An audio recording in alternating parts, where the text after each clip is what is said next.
Ya, kita harus mengakui ya, beberapa hari hujan dengan curah deras ekstrim lah ya kan, petir mengakibatkan daya tampung saluran-saluran ini dan kolam-kolam retensi di Palembang ini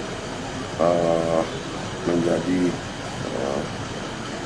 melebihi kapasitas, sehingga tumpahnya ya ke jalan, ke halaman rumah orang. Tapi untung saja cepat terkendali.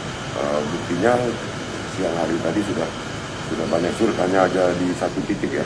Melihat kondisinya apakah kita akan kondisi ini, kita akan mempercepat kolam retensi yang ekstra besar di dekat bandara sebagai induk dari retensi yang lain. Nanti kita akan anjurkan untuk terkoneksi antar retensi. Satu lagi, Bu, Ya, tapi ingat ya, saya mengajak semua untuk makin disiplin di dalam penimbunan rawa-rawa. Itu ada perdanya, ada aturannya. Coba perhatikan, rata-rata genangan air itu adalah di tempat, rata-rata ya, di tempat eks timbunan. Gitu. Jadi memang air kembali ke tempatnya, tapi kan ini adalah sebuah kenyataan yang harus kita hadapi dan harus kita atasi.